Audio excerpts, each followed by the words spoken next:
Today there is going to be quite a large meeting, and this is of owner-drivers of vehicles who are wanting a fair go. And to talk about it, the National Secretary of the Transport Workers, Tony Sheldon. Tony, good to talk to you. Good to talk to you too, Leon. Tell me about this today. Well, this is a very important highlight, because what we're saying, and there's been a very long struggle by many owner-drivers. You know, some of the toughest industry to work in. You've got in the trucking industry, it's 15 times the national average of deaths of any other industry. It's pressure from clients, deadlines having to be met. And there was a tribunal that was set up to look at what is a safe rate for owner-drivers and other drivers to be paid, so they can maintain their vehicles and keep those brakes up to scratch, and make sure they're not sweating their own labour doing extraordinary hours. And a voice against those big retailers, which are usually at the top of a very long supply chain, to hold them to account. Yes. So today, there's dozens and dozens of drivers getting together, and there'll be spokesperson, drivers speaking. There'll be the CEO from Owner Drivers South Australia talking about the need for this pressure to be off. But what we're now facing, since the decision from this tribunal to give a safe rate, brought KPMG in, there's been dozens of parties that have given evidence and put their arguments forward about what the appropriate rate should be, and the court's now ruled.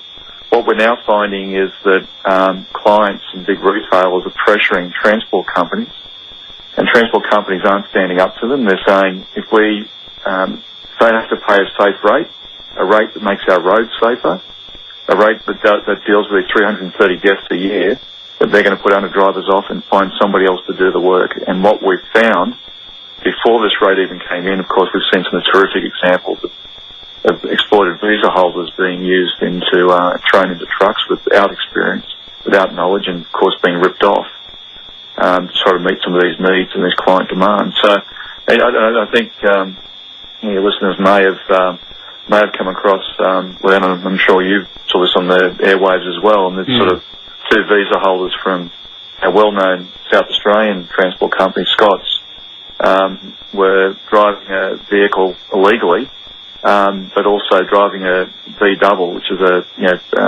truck with a trailer, two trailers, and they couldn't back it out of the airport tunnel in Sydney, which shut down the southern access to Sydney for most of the morning. So this is where these clients are now not only refusing to meet their requirements to make our roads safer, but they're also demanding you have to find an alternative. And of course, the alternatives are some very, very poorly exploited workers from overseas. Isn't this being policed? Well, this is one of the things that we've been raising both in the tribunal, but also with employers and with the national government, and is that they need to have a very clear client accountability, and they need to have auditing and training funds and education funds about people's rights. But having a knowledge of a right and exercising it's two different things. And what we're saying to drivers, and what our union delegates, so the owner-driver delegates from around the country, and many of our members are saying, and that is that if the companies want us to work on an unsafe rate, we're going to refuse, and we're going to fight, and we're going to hold the clients accountable that are squeezing our employers that are engaging us, and those clients are squeezing them to say we're going to have an unsafe rate. We are sick and tired of seeing our mates killed, and we're sick and tired of seeing other road users maimed and killed as a result of this pressure. Tony Sheldon, thank you. That's the National Secretary of the Transport Workers Union, with a pretty important issue about safety on the roads with regards to those people who drive B-doubles and so on.